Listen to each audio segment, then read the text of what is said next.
Party के कार्यकर्ताओं ने तारामंडल स्थित लॉन में संवाद कार्यक्रम का आयोजन किया। प्रदेश कांग्रेस अध्यक्ष के नेतृत्व में इस कार्यक्रम का आयोजन किया गया। इस विषय में जानकारी देते हुए प्रदेश अध्यक्ष ने बताया कि कार्यक्रम का नियोजन किया जा रहा है।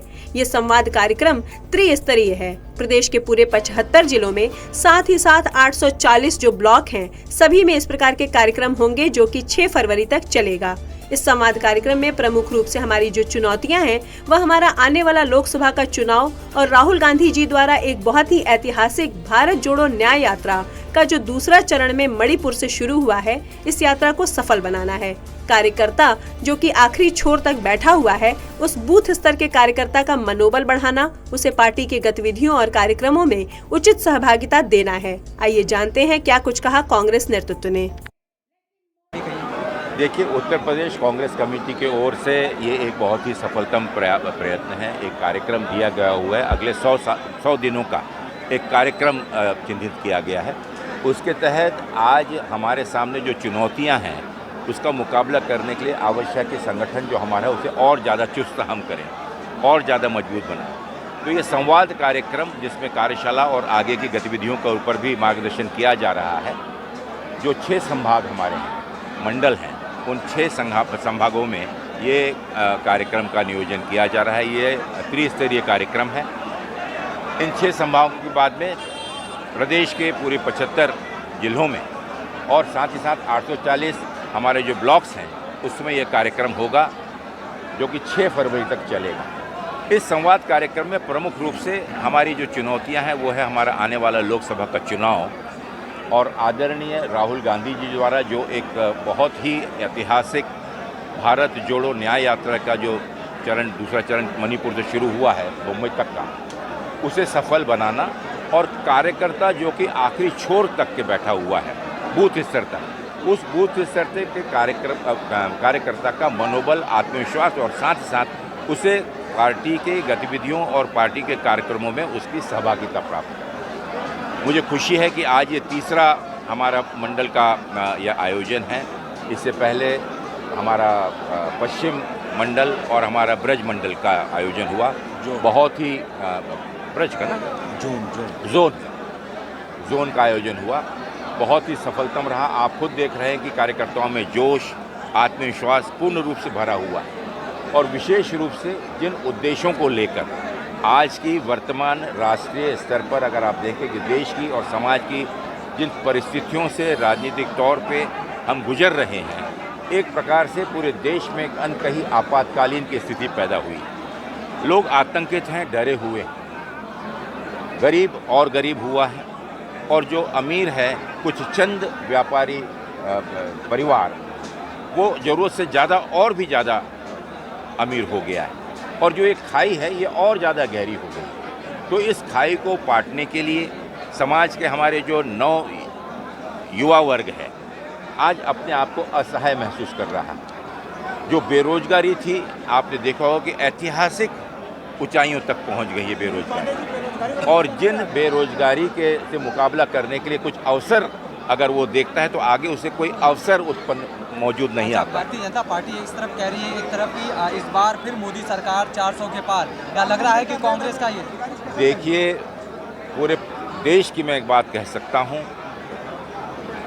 कि इवेंट मैनेजमेंट, मार्केटिंग निश्चित रूप से बहुत अच्छी भारतीय जनता पार्टी ने, आदरणीय मोदी जी ने, उनके जितने भी सपा सालार हैं उन्हें किया है। देश की जनता एक ही प्रश्न पूछना चाहती है कि आपने वादा किया देश की जनता का विश्वास हासिल करने के लिए, बहुत ही सुनहरे सपने दिखलाए। 2014 से आज हम 2024 पे आ गए। आपने वादा किया था कि 2 करोड़ नौकरियां आप हर वर्ष देश के युवाओं को देंगे।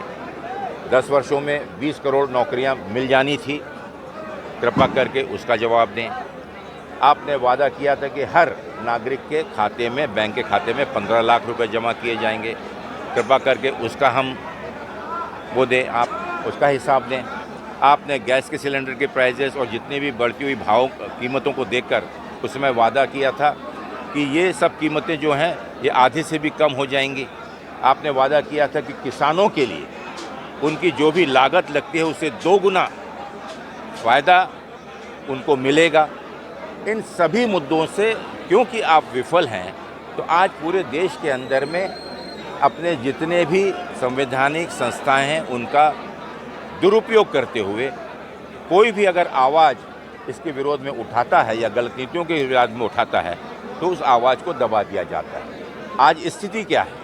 देश का लोकतंत्र पूर्ण रूप से चरमरा गया है। संविधान जिसके आधार पर पूरे देश की संरचना हुई, हर वर्ग को एक अधिकार और एक विश्वास मिला, आज वो अपने आप को असहाय महसूस कर रहा है। आज अगर इस प्रकार से चलते रहे, लोकतंत्र में जो चुनाव प्रणाली होती है, आज लोगों का उस पर से विश्वास हटता जा रहा है। चुनी हुई सरकारें, गैर भाजपाई सरकारें हैं, खुले रूप से बिना किसी डर, बिना किसी शर्म के चुनी हुई सरकारों को खरीद फरोख्त के मामले से या तो गिरा दिया जा रहा है या खरीद कर भाजपा सरकार बनाई जा रही है। तो आखिर आप और हम सब ये जानते हैं कि आने वाले कल में लोगों का अगर लोकतंत्र से विश्वास उठ गया, लोगों का अगर संविधान से विश्वास उठ गया, लोगों का अगर संवैधानिक संस्थाओं से, पुलिस, ईडी, इनकम टैक्स, हमारा न्याय प्रणाली, चुनाव प्रणाली, अगर इनसे विश्वास उठ गया तो फिर क्या होगा?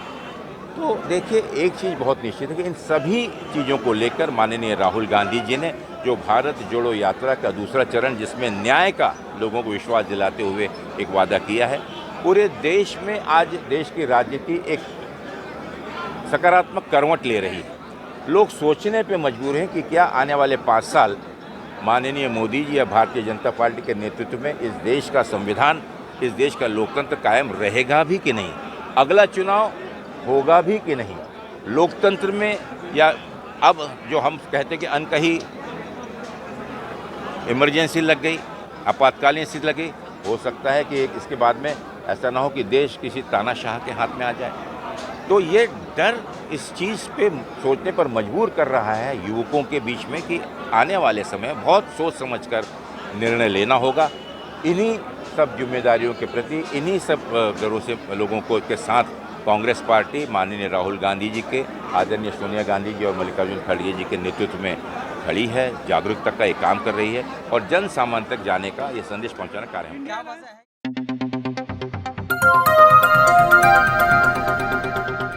बजाओ जरा झूम के बजाओ, बजाओ बजाओ जरा झूम के बजाओ।